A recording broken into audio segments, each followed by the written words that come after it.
નમસ્કાર વિદ્યાર્થી મિત્રો, આગળના લેક્ચરમાં આપણે રાસાયણિક સંયોગીકરણના 5 નિયમો વિશે અભ્યાસ કર્યો.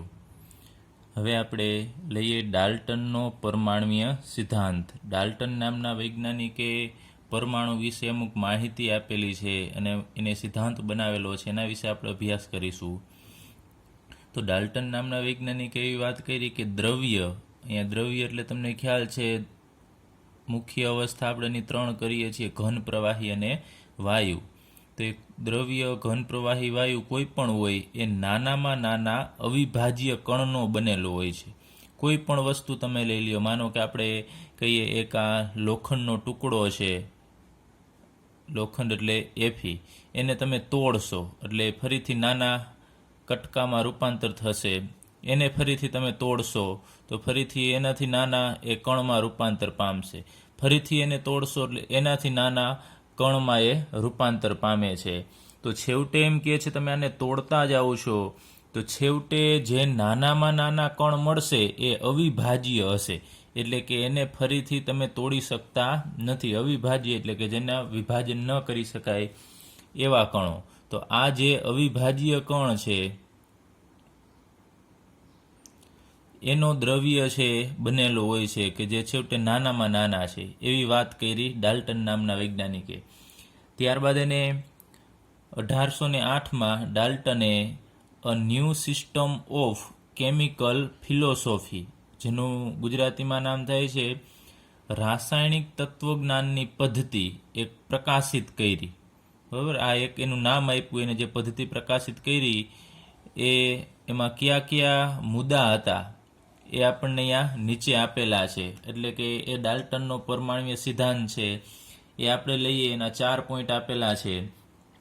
તો પહેલાં જ આપણે આગળ ઉપર હમણાં વાત કરી એ જ અહીંયા રિપીટેશન થાય છે કે દ્રવ્ય છે, ઘન, પ્રવાહી, વાયુ, કોઈ પણ દ્રવ્ય એ અવિભાજ્ય પરમાણુઓનું બનેલું હોય છે. ખાસ ધ્યાન આપજો, અવિભાજ્ય. અહીંયા આગળ ઉપર આપણે વાત કરી કે આ જે કણ હતા કે જે અવિભાજ્ય છે, એ અવિભાજ્ય કણને ડાલ્ટને નામ આપ્યું પરમાણુ.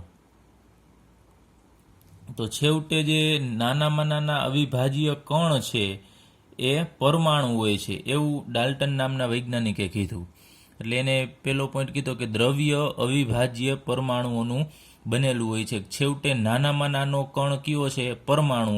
અને એ પરમાણુને આપણે તોડી શકતા નથી. એટલે આ પોઈન્ટ એમ કહે છે કે પરમાણુ અવિભાજ્ય છે, એવું ડાલ્ટને કીધું. ત્યારબાદ આપેલ તત્વના બધા જ પરમાણુઓ સમાન ગુણધર્મ ધરાવે છે. આપેલ તત્વ એટલે કોઈ પણ તત્વ, માનો કે આપણે અહીંયા ઉપર જ વાત કરી આ લોખંડનો ટુકડો છે, તો લોખંડ છે તો એની અંદર બધા જે આવા પરમાણુ આવેલા હશે એ બધા જ પરમાણુઓ છે એ લોખંડના જ હશે. આ બધા જ પરમાણુ, આ Fe જે આપેલા છે, દરેક Feના પરમાણુ અહીંયા જે આપણે રાઉન્ડ કરીને દર્શાવેલા છે એ બધા પરમાણુઓ છે. તો આ દરેક પરમાણુ છે એ કહે છે કે સમાન ગુણધર્મ ધરાવે છે. સમાન જ, તમને ખ્યાલ છે, સમાન જ ગુણધર્મ ધરાવતું હોય, કેમ કે દરેક Feના પરમાણુઓ છે એ સરખા જ હોય. પરમાણુ બધા સરખા હશે આ જે તે તત્વના. એટલે એ વખતે ડાલ્ટને કીધું કે આપેલ તત્વ એટલે માનો કે લોખંડ છે તેના બધા જ પરમાણુઓ સમાન ગુણધર્મ ધરાવે છે. ત્યારબાદ આપણે બીજી કોઈ પણ વાત કરીએ, હાઇડ્રોજનની વાત કરીએ, તો હાઇડ્રોજન છે એ H2 સ્વરૂપે, આ એક પાત્ર છે એની અંદર H2 સ્વરૂપે હાઇડ્રોજનનો અણુ હશે. આ બધા જ જે કણ છે એ અહીંયા અણુ હોય છે, પણ એ હાઇડ્રોજન H2 પણ શેનો બનેલો હશે? તો 2 હાઇડ્રોજનનો બનેલો હોય છે. તો આ જે હાઇડ્રોજનનું પાત્ર છે એ હાઇડ્રોજનને આપણે તત્વ કહીએ છીએ. તો એ હાઇડ્રોજનના પાત્રની અંદર જે પણ હાઇડ્રોજન રહેલા છે, જેટલા હાઇડ્રોજન, એ બધા જ હાઇડ્રોજન સમાન ગુણધર્મ ધરાવતા હોય, સમાન જ ધરાવતા હોય તો જ આપણે એને હાઇડ્રોજન કહીએ છીએ. પણ એ વખતે એને વાત કરી હતી કે બધા જ પરમાણુઓ છે એ સમાન ગુણધર્મ, એક જ તત્વના, આ યાદ રાખજો, આપેલ તત્વના બધા જ પરમાણુઓ સમાન ગુણધર્મ ધરાવે છે. એટલે કે બધા જ હાઇડ્રોજન હોય તો એના ગુણધર્મ સમાન હશે. અને એ ગુણધર્મમાં સમાન દળનો સમાવેશ કરવામાં આવ્યો કે આ દરેક હાઇડ્રોજન જે આની અંદર હશે એ બધાનું દળ છે એ કેવું હશે? સરખું હશે. આ હાઇડ્રોજન પરમાણુ છે તો એનું 1.008 આટલું દળ થતું હશે. એટલે આપણે જો પરમાણુ દળ ગણીએ તો આટલા ગ્રામ હોય અથવા એટોમિક માસ યુનિટ હોય તો બધા જ હાઇડ્રોજન પરમાણુઓનું દળ ફિક્સ જ હશે 1.008 ગ્રામ અથવા AMU. ત્યારબાદ કહેવામાં આવ્યું કે જુદા જુદા તત્વના પરમાણુઓના દળ જુદા જુદા હોય. એ તો તમને ખ્યાલ જ છે કે જુદા જુદા તત્વો બદલી જશે તો એના પરમાણુઓના દળ પણ બદલી જશે. જેમ કે અહીંયા હાઇડ્રોજનનું દળ 1.008 છે તો Feનું દળ છે એના જેટલું હશે ને એનાથી અલગ હશે. ત્યારબાદ ઓક્સિજન હશે તો ઓક્સિજન તત્વ છે તો એનું દળ તમને ખ્યાલ છે 16 એટોમિક માસ યુનિટ અથવા તો 16 ગ્રામ આપણે લઈએ છીએ. તો તત્વ બદલશે એમ એનું દળ પણ બદલે છે. એટલે કે જુદા જુદા તત્વના પરમાણુઓના દળ છે જુદા જુદા હોય છે. ત્યારબાદ એનો ત્રીજો પોઈન્ટ લઈએ કે જ્યારે જુદા જુદા તત્વના પરમાણુઓ કોઈ નિશ્ચિત પ્રમાણમાં જોડાય, નિશ્ચિત એટલે ચોક્કસ સંખ્યામાં જોડાય ત્યારે એ સંયોજન બનાવે છે. જેમ કે આપણે લઈએ હાઇડ્રોજન H2 અને એકલો ઓક્સિજન 1/2, એક ઓક્સિજનને આપણે 1/2 O2 દર્શાવીએ છીએ. તો એ બંને ભેગા થશે એટલે આપણને ખ્યાલ છે પાણી બનાવશે H2O.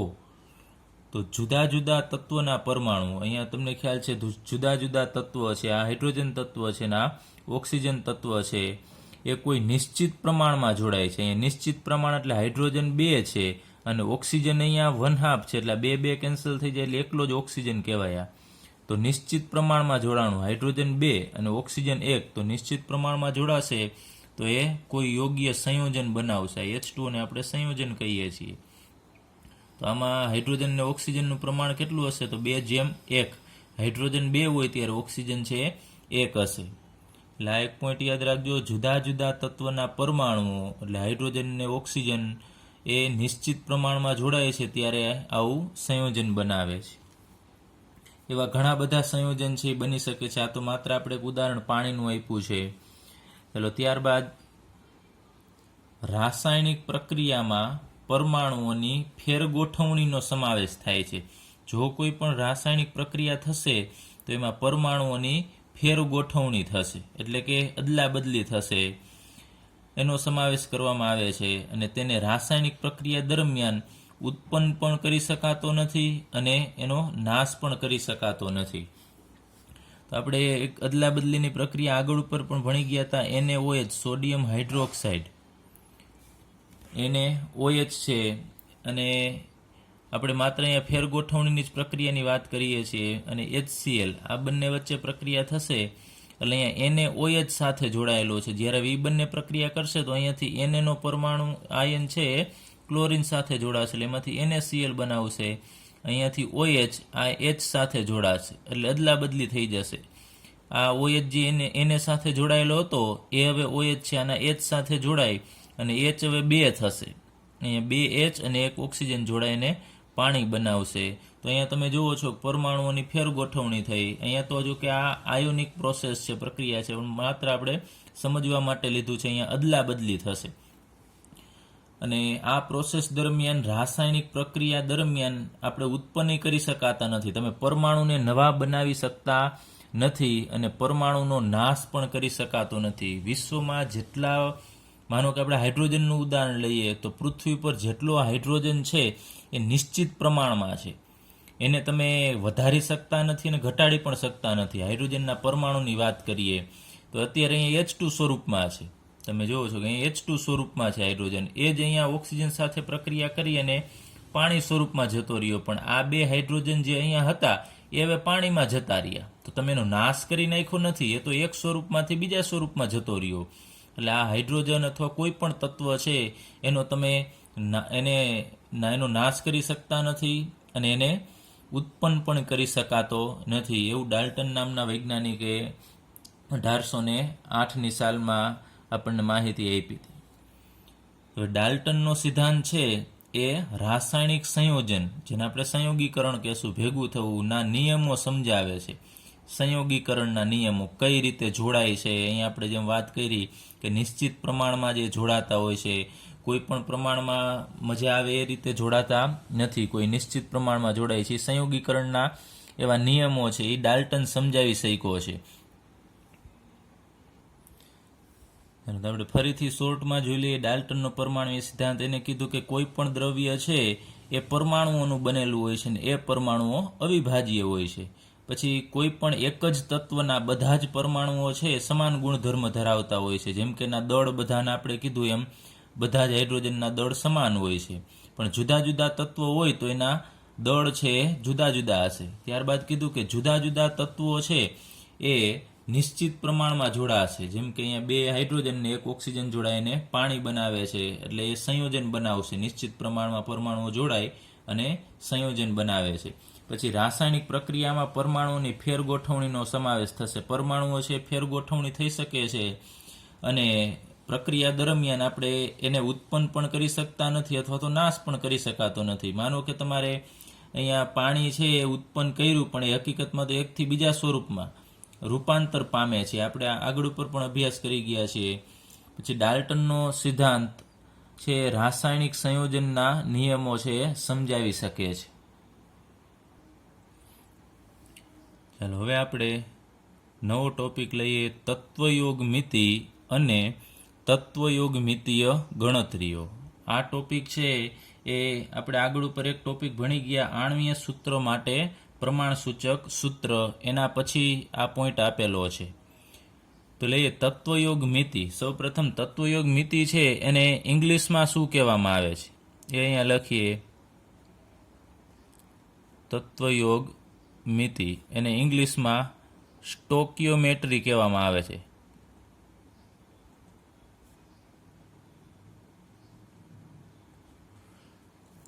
તત્વયોગ મિતિને ઇંગ્લિશમાં આપણે સ્ટોકિયોમેટ્રી કહેશું. હવે સ્ટોકિયોમેટ્રી છે એ 2 શબ્દનો બનેલો છે.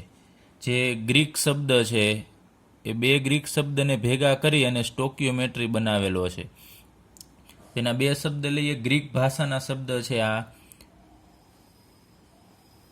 સ્ટોકિયોન, અને બીજું તમે છે આમાં જુઓ છો પાછળ મેટ્રી આવે છે, તો એના ઉપરથી બીજો શબ્દ છે મેટ્રોન. સ્ટોકિયોન અને મેટ્રોન એ બંનેને ભેગા કરી અને આ શબ્દ બનાવેલો છે સ્ટોકિયોમેટ્રી. આ બંને શબ્દ છે એ ગ્રીક ભાષાના શબ્દો છે. તો સ્ટોકિયોનનો મતલબ આપણે ગુજરાતી ભાષામાં લઈએ તો શું થશે? તો સ્ટોકિયોનનો અર્થ થશે તત્વ થશે, અને મેટ્રોનનો અર્થ થશે માપન. તો આ બંનેને ભેગું કરશો એટલે તમને ખ્યાલ છે એનો સંયુક્ત શબ્દ થશે તત્વનું માપન, એવું કહી શકાય. તો તત્વયોગ મિતિ આપણને શું સમજાવે છે કે તત્વનું માપન કઈ રીતે કરવું. એટલે કે એમાં આપણે એના દળનો સમાવેશ કરશું, કદનો સમાવેશ કરશું, પ્રક્રિયકો અને નિપજો, એના દળની ગણતરી અને અમુક વખતે કદની ગણતરી, એના માપન વિશે અહીંયા અભ્યાસ કરવાનો છે. હવે આપણે એનું માપનનો અભ્યાસ કરીએ એના પહેલાં આપણે એક રાસાયણિક સમીકરણ છે એનું સંતુલન કરીશું ને એના ઉપરથી કઈ માહિતી મળશે એનો આપણે અભ્યાસ કરીએ. રાસાયણિક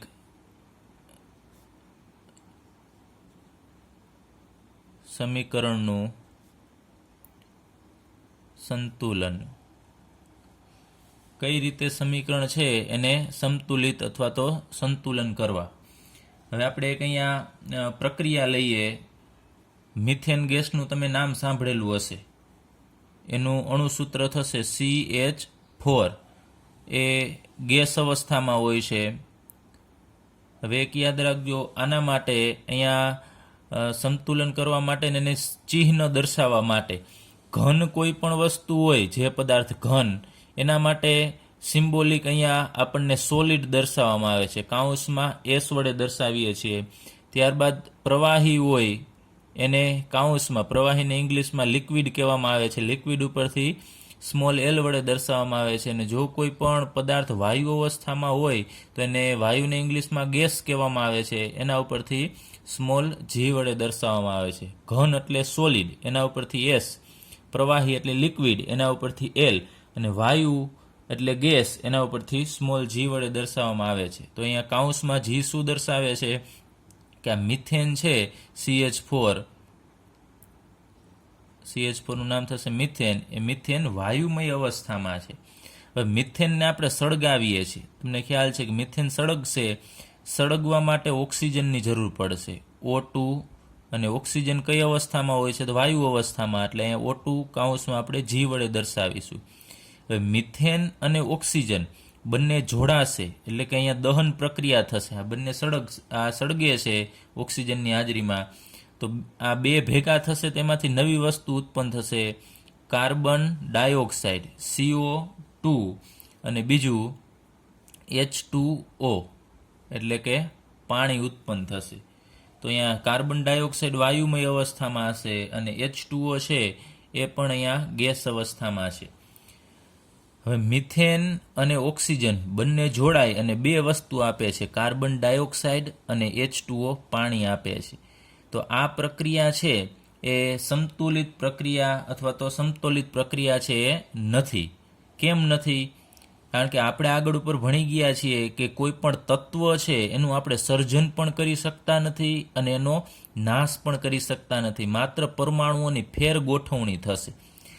હવે અહીંયા જોઈએ કે આપણી પાસે અહીંયા કાર્બનના કેટલા પરમાણુ છે? તો અહીંયા એક કાર્બન છે, તો આ બાજુ એક હોવો જોઈએ, તો અહીંયા એક કાર્બન છે જ. ચાલો, કાર્બનમાં કોઈ પ્રોબ્લેમ નથી.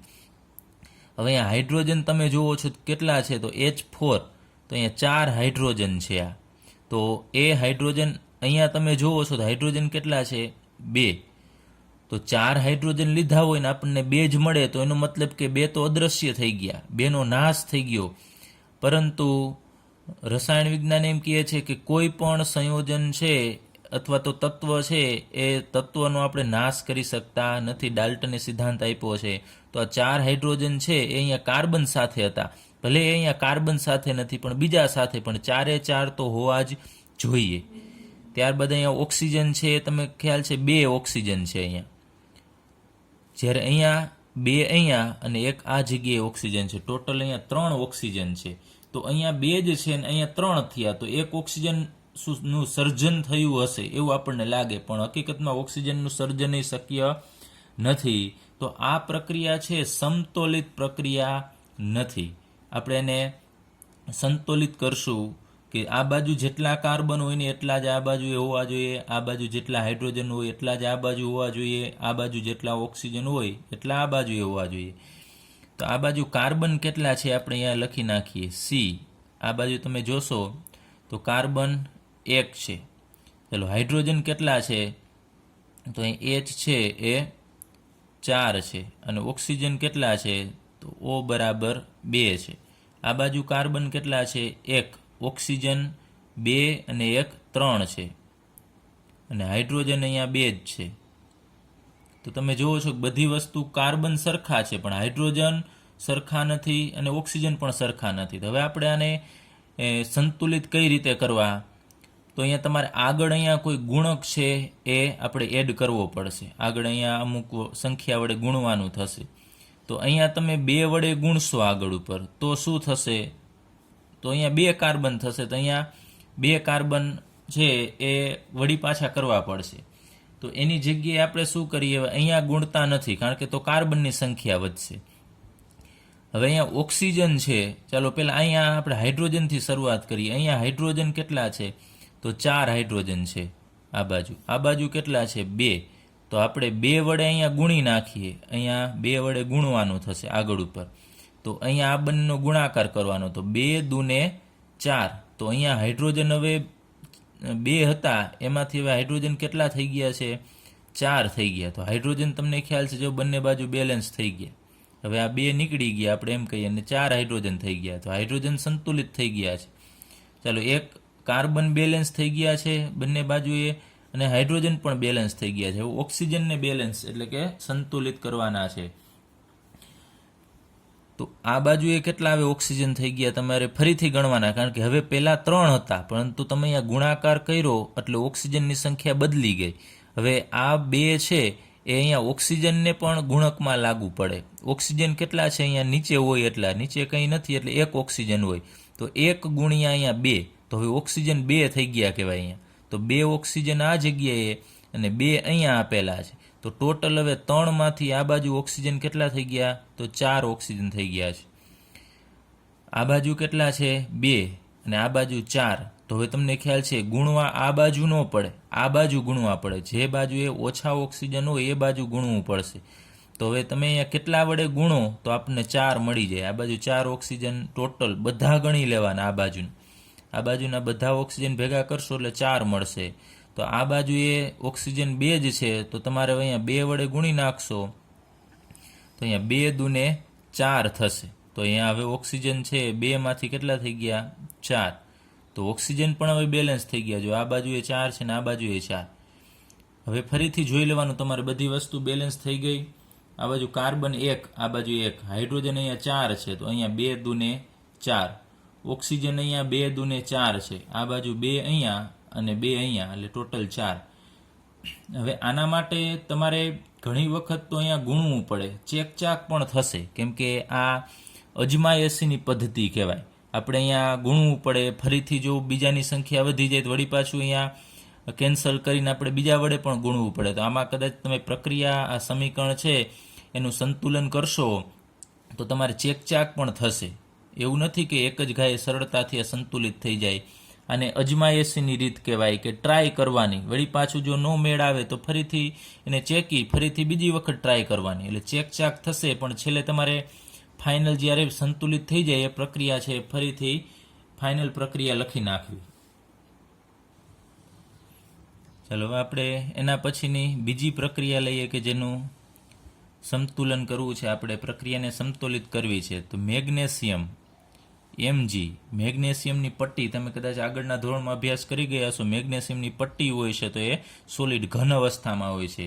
એ મેગ્નેશિયમની પટ્ટીને જ્યારે સળગાવવામાં આવે એટલે ઓક્સિજનની જરૂર પડશે સળગાવવા માટે, તો એમાંથી રાખ બની જશે. સફેદ એકદમ પ્રકાશ ઉત્પન્ન થશે અને રાખ બની જાય છે સફેદ જેવો પાવડર. એ પાવડર MgO નો હોય છે, મેગ્નેશિયમ ઓક્સાઇડ કહેવામાં આવે છે. એ પણ સોલિડ હશે. તો મેગ્નેશિયમ ઓક્સિજન સાથે જોડાય અને MgO એટલે મેગ્નેશિયમ ઓક્સાઇડ બનાવે છે. તો આ પ્રક્રિયા સંતુલિત છે કે નહીં એ આપણે જોવી છે. તો અહીંયા મેગ્નેશિયમ આ બાજુએ 1 છે, તો આ બાજુએ પણ 1 છે. ચાલો, મેગ્નેશિયમ બંને બાજુએ સરખા છે. ઓક્સિજન આ બાજુ અહીંયા જુઓ છો O2, 2 ઓક્સિજનના પરમાણુઓ છે, જ્યારે આ બાજુએ 1 જ ઓક્સિજન છે.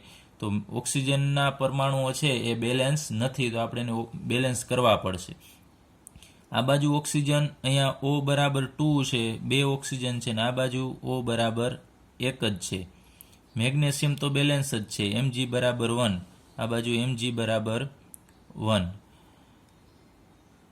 તો હવે તમારે અહીંયા ઓક્સિજન 2 છે, આ બાજુ 1 છે, તો જે બાજુ ઓછી સંખ્યા હોય ને એ બાજુ તમારે ગુણવાનું. આ બાજુ તો ગુણશો તો વધી જશે. તો અહીંયા 2 કરવા માટે આપણે અહીંયા આગળ 2 વડે ગુણવું પડશે. તો 2 વડે તમે ગુણશો એટલે આ બંનેનો ગુણાકાર થશે. તો હવે 1ની જગ્યાએ ઓક્સિજન કેટલા ગણાશે? 2. ઓક્સિજન 2 થઈ ગયા. તો ઓક્સિજન તમે જુઓ છો બંને બાજુ બેલેન્સ થઈ ગયા. આ બાજુએ 2 ઓક્સિજન અને આ બાજુએ 2 ઓક્સિજન. હવે આ બાજુ મેગ્નેશિયમ, એક યાદ રાખજો, આ બાજુ તમે ગુણશો તો ઓક્સિજન બેલેન્સ થયા, પણ બીજા જે પરમાણુ એની સાથે હશે ને એ કદાચ બદલી ગયા હોય. તો અહીંયા મેગ્નેશિયમ પહેલાં 1 જ હતો, હવે તમે જુઓ છો કે આ 2 છે, મેગ્નેશિયમ નહીં લાગુ પડે. તો મેગ્નેશિયમ અહીંયા 1ની જગ્યાએ 2 થઈ જશે. જ્યારે આ બાજુ તમે જુઓ છો કે મેગ્નેશિયમ 1 જ છે, તો ફરીથી મેગ્નેશિયમની સંખ્યા બદલી ગઈ. તો હવે મેગ્નેશિયમને બેલેન્સ કરવાના. તો ઓછા કઈ બાજુએ છે મેગ્નેશિયમ? તો આ બાજુએ છે. તો આ બાજુએ તમારે ફરીથી 2 કરવા માટે આગળ અહીંયા 2 વડે ગુણવું પડશે. 2Mg થશે. તો હવે 2 વડે ગુણી નાખ્યા, ફરીથી અહીં મેગ્નેશિયમ 2 થઈ ગયા. હવે જુઓ તમે બધું સંતુલિત છે. આ બાજુ 2 મેગ્નેશિયમ 2 ઓક્સિજન, તો આ બાજુ પણ 2 મેગ્નેશિયમ થઈ ગયા અને 2 ઓક્સિજન થઈ ગયા. તો આ રીતે તમે અજમાયશીની રીતથી, એટલે કે ટ્રાય કરી, ચેકચાક પણ થશે. ફરીથી કહું છું, ચેકચાક થશે. આ તો નાનું સમીકરણ છે એટલે કદાચ સરળતાથી થઈ પણ જાય. કદાચ મોટું સમીકરણ હોય તો એને બેલેન્સ કરવા માટે ચેકચાક પણ થશે. તો એનાથી ડરવું નહીં, તમારે બેલેન્સ કરવું.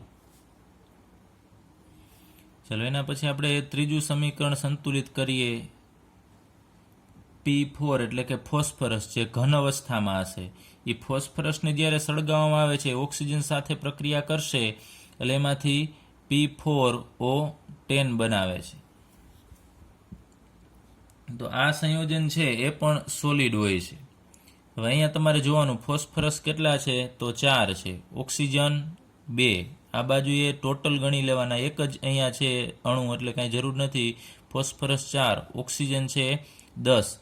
તો ફોસ્ફરસ બેલેન્સ છે, એને કાંઈ આપણે અત્યારે કાંઈ બેલેન્સ કરવાની જરૂર નથી. પરંતુ આ બાજુ ઓક્સિજન 10 છે ને આ બાજુ એ 2, તો ઓછા આ બાજુ છે. તો અહીંયા તમે કેટલા વડે ગુણશો તો 10 થશે. તો સીધું તમને ખ્યાલ છે 5 વડે અહીંયા ગુણવું પડશે. તો અહીંયા 5 દુને 10 થશે. તો હવે 2ની જગ્યાએ અહીંયા 10 ઓક્સિજન થઈ ગયા. તો અહીંયા 10 ઓક્સિજન, આ જગ્યાએ 10 ઓક્સિજન. ઓક્સિજન બેલેન્સ થઈ ગયા બંને બાજુએ. ફોસ્ફરસની સંખ્યા બદલી જ નથી, એટલી જ છે. તો એ બીજું કોઈ ચેન્જીસ કરવાની જરૂર નથી. આ પ્રક્રિયા હવે બેલેન્સ થઈ ગઈ. જેટલા પરમાણુઓ આ સાઈડ હોય ડાબી બાજુએ એટલા જ પરમાણુઓ છે જમણી બાજુએ હોવા જોઈએ. તો જ એ સિદ્ધાંતને અનુસરશે. કારણ કે પરમાણુ જો એક ઓછો હોય તો એ ગયો ક્યાં, એનો નાશ થઈ ગયો કહેવાય. પણ વિજ્ઞાન એમ કહે છે કે કોઈ પરમાણુનો નાશ થતો નથી અને વધવાય ન જોઈએ પરમાણુ. કારણ કે પરમાણુ છે એનું સર્જન નથી થઈ શકતું, ટ્રાન્સફર થશે, અદલા બદલી થશે. અહીંયા જુઓ છો કાર્બન હાઇડ્રોજન સાથે હતો, હવે એ કાર્બન ઓક્સિજન સાથે જતો રહ્યો. અહીંયા બધા ઓક્સિજન જ ભેગા હતા, તો એ ઓક્સિજન અમુક કાર્બન સાથે જતા રહીએ અને અમુક ઓક્સિજન અહીંયા હાઇડ્રોજન સાથે જતા રહીએ. તો એ અદલા બદલી થશે, એટલે કે ફેર ગોઠવણી થાય છે પરમાણુઓની, પણ સર્જન અને વિનાશ છે એ શક્ય નથી.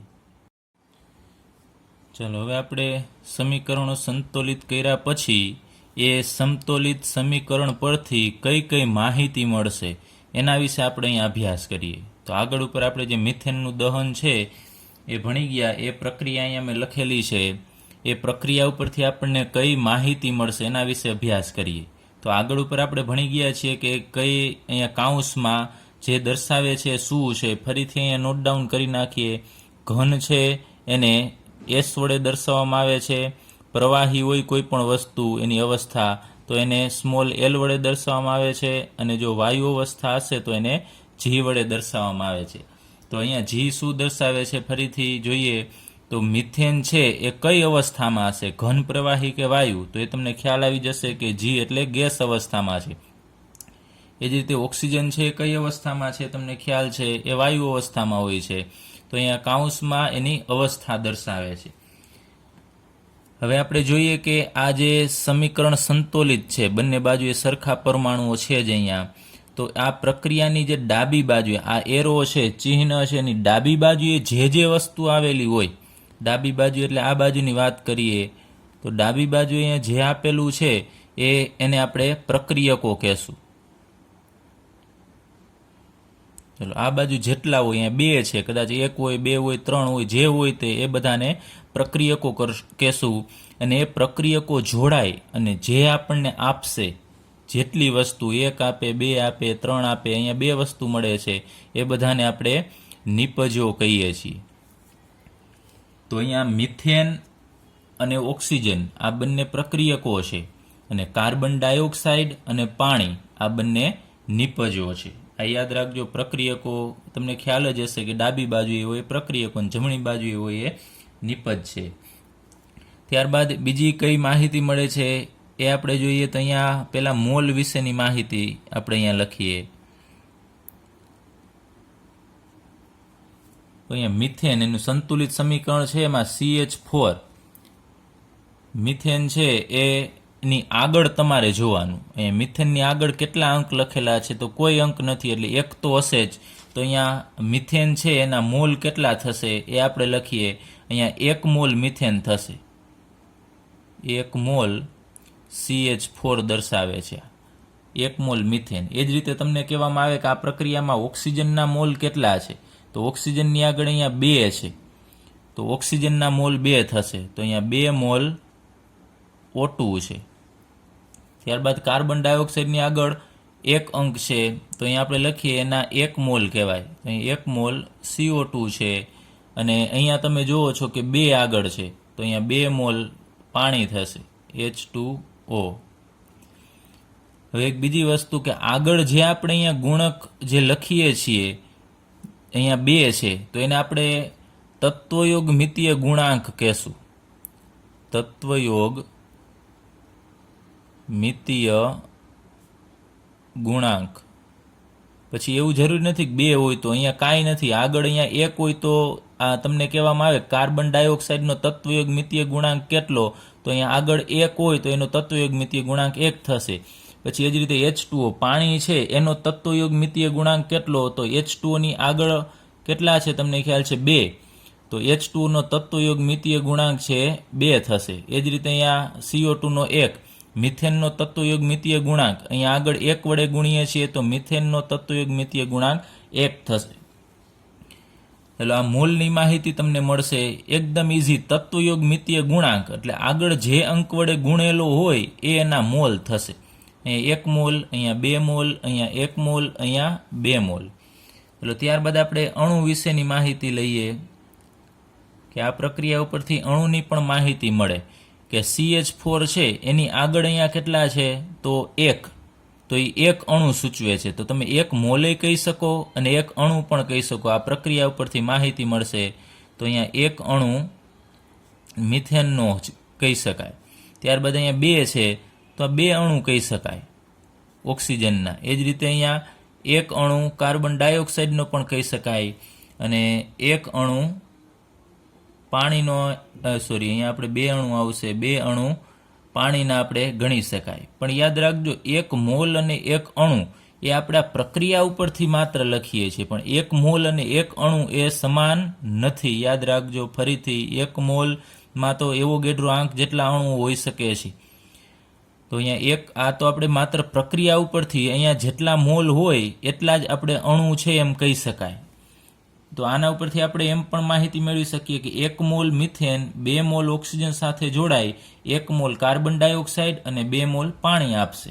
એ જ રીતે અણુની રીતે આપણે માહિતી જોઈતી હોય તો કહી શકાય કે મિથેનનો 1 અણુ ઓક્સિજનના 2 અણુ સાથે જોડાઈ કાર્બન ડાયોક્સાઇડનો 1 અણુ અને પાણીના 2 અણુ આપે છે. ચાલો ત્યારબાદ આપણે એના પછીનો પોઈન્ટ લઈએ. ત્રીજું છે એ આપણને એના કદ વિશેની માહિતી આપે છે કે કેટલું કદ છે એ મળી શકે. તો હવે યાદ રાખજો, તમે કોઈ પણ વસ્તુનો 1 મોલ છે તો 1 મોલનું અહીંયા આપણે કદ છે એ 22.7 લેશું. અહીંયા મિથેન છે એનું કદ કેટલું છે? તો 1 મોલ વાયુ હોય એનું કદ થશે 22.7 અને એનો એકમ થશે લીટર. તો મિથેનનું કદ અહીંયા તમને ખ્યાલ છે 22.7 લીટર થશે, કારણ કે 1 મોલ બરાબર 22.7 લીટર. તો એ જ રીતે અહીંયા તમારે 2 છે તો તમારે શું કરવું પડશે? આનું બમણું થશે, એટલે કે આમ લખી શકાય 2 ગુણ્યા 22.7 થશે. જેટલા હોય એટલા અને 22.7 વડે ગુણી નાખવાનું. પછી અહીંયા CO2 નું કદ કેટલું થશે? તો આગળ 1 છે, 1 હોય એટલે 22.7 લીટર. અને એ જ રીતે અહીંયા H2O છે એની આગળ 2 ગુણક છે તો 2 ગુણ્યા 22.7 લીટર. તો આ બંનેનો તમે ગુણાકાર કરશો તો ટોટલ આનો જવાબ તમને મળશે 45.4 લીટર. એ જ રીતે અહીંયા પણ જવાબ મળશે 45.4 લીટર. એટલે આટલી માહિતી તમને મળી જાય કે માનો કે વાયુ કહેવામાં આવ્યો કે 1 મોલ છે તો STP અવસ્થાએ કહેવામાં આવે છે. એ શું છે STP? એ આપણે આગળ ઉપર અભ્યાસ કરીશું. તો 22.7 લીટર એનું કદ છે. અહીંયા યાદ રાખજો 1 મોલ હોય એટલે 22.7, 2 મોલ હોય તો 22.7 ગુણ્યા 2, જો 3 હોત તો 22.7 ગુણ્યા 3 કરવાનું તમારે. હવે આપણે એના દળ વિશેની માહિતી મેળવીએ એના પછી. હવે 1 મોલ છે તો અહીંયા મિથેન છે એનું દળ કેટલું છે? તો એ દળ વિશે આપણે વાત કરીએ તો એનું તમને મોલર દળ ખ્યાલ જ છે. મિથેનનું કઈ રીતે આપણે મોલર દળ ગણી શકીએ? તો કાર્બનના તમારે 12 લેવાના છે, હાઇડ્રોજનના તમારે 1 લઈ એ રીતે તમે ગણતરી કરશો તો અહીંયા 12 કાર્બનના અને 4 હાઇડ્રોજનના ટોટલ તમે એનું મોલર દળ ગણશો એટલે 16 ગ્રામ થશે. આપણે રાઉન્ડ ઓફમાં લઈએ છીએ 16 ગ્રામ. ત્યારબાદ ઓક્સિજનનું કેટલું થશે? તો એકલા O2નું, O2માં 2 ઓક્સિજન છે તો 1 ઓક્સિજનનું થશે 16, તો 2નું થશે 32 ગ્રામ. પણ આગળ ફરીથી અહીંયા 2 વડે ગુણેલું છે તો 32 ગુણ્યા અહીંયા તમારે 2 કરવાનું થશે, 2 ગુણ્યા 32. ત્યારબાદ CO2 નું મોલર દળ ગણવા માટે તમારે કાર્બનના 12 લેવાના છે અને ઓક્સિજનના 16, એવા 2 ઓક્સિજન, તો 16 દુ 32, 32 ને 12 તમારે થશે 44, તો અહીંયા 44 ગ્રામ થશે એનું મોલર દળ. ત્યારબાદ પાણી, એકલા પાણીનું 18 હોય, 16 ને 2 હાઇડ્રોજનના, 16 ને 2 18, 18 ગુણ્યા 2 કરવાના થશે તમારે, એટલે 2 ગુણ્યા 18 ગ્રામ. તો આનો આપણે અહીંયા ગુણાકાર કરી નાખીએ તો 32 દુને 64 ગ્રામ થશે અને 18 દુને 36 ગ્રામ થશે. તો આપણને દળ આના ઉપરથી ક્લિયર થઈ જશે. તો આપણે કહી શકાય 1 મોલ છે એનું દળ કેટલું થાય તો 16 ગ્રામ. 2 મોલ ઓક્સિજન હોય તેનું દળ કેટલું થશે 64 ગ્રામ. 1 મોલ કાર્બન ડાયોક્સાઇડનું દળ 44 ગ્રામ. 2 મોલ પાણી છે એનું દળ થશે 36 ગ્રામ. એટલે આપણે મોલર દળ જ આ ગણ્યા છે, બીજું કંઈ જ નથી. CH4નું મોલર દળ 1 મોલ છે તો 1, અહીંયા O2નું મોલર દળ ગણવાનું એ 32 થશે, પણ 2 મોલ હોવાથી તમારે 32 ગુણ્યા 2 કરવાના. તો આના ઉપરથી આપણને એટલી માહિતી મળશે કે 16 ગ્રામ તમારે મિથેન લેવાનું, 16 ગ્રામ મિથેન અને 64 ગ્રામ તમારે ઓક્સિજન લેવાનો, તો આપણને 44 ગ્રામ કાર્બન ડાયોક્સાઇડ અને 36 ગ્રામ પાણી મળશે. એ જ રીતે તમે જો કદમાં 22.7 લીટર મિથેન લેશો તો 45.4 લીટર 45.4 લીટર ઓક્સિજન લેવાનો. આ બંનેનું આટલું પ્રમાણ લેશો તો કાર્બન ડાયોક્સાઇડ 22.7 લીટર મળશે અને પાણી 45.4 લીટર મળશે. તો આવી માહિતી, આ 4 માહિતી છે તમે કોઈ પણ આવા સમતોલિત સમીકરણ ઉપરથી મેળવી શકો છો. તો હવે આના ઉપરથી તમે કઈ માહિતી મેળવી શકો છો જોવો છો. અહીંયા તમે દળ છે તો 1 મોલ અને દળ 1 મોલ હોય તો 16 ગ્રામ છે, પછી જેટલા મોલ હોય એના આપણે અહીંયા લઈએ છીએ અણુ છે દર્શાવે છે. તમે એકબીજા ઉપરથી આ માહિતી છે મેળવી શકો છો કે 1 મોલ તો 16 ગ્રામ થાય. તો તમે આ 16 ગ્રામ શું છે દળ, તો દળ ઉપરથી તમે મોલ પણ ગણી શકો છો કે જો 16 ગ્રામ હોય તો એ મિથેનનો 1 મોલ કહેવાય. તો દળ ઉપરથી તમે મોલ ગણી શકો છો અને તમારી પાસે મોલ હોય તો એના ઉપરથી તમે અણુની સંખ્યા પણ ગણી શકો છો. કારણ કે તમને ખ્યાલ છે 1 મોલ પદાર્થ આપણે ભણી ગયા, 1 મોલ પદાર્થમાં 6.022 ગુણ્યા 10⁻23 જેટલા અણુ હોય, તો અણુ અથવા તો પરમાણુ અથવા તો કણ કોઈ પણ હાજર હોઈ શકે. તો દળ ઉપરથી તમે મોલ ગણી શકો છો, મોલ ઉપરથી તમે અણુની સંખ્યા ગણી શકો છો. આપણે ભણી ગયા છીએ આગળ ઉપર દળ આપેલું હોય તો એના ઉપરથી મોલ કઈ રીતે મેળવવા, અને મોલ ઉપરથી આપણે અણુની સંખ્યા, 1 મોલ હોય તો આટલા અણુઓ, 2 મોલ હોય તો એનાથી ડબલ થશે, 3 હોય તો 3 ગણા થશે.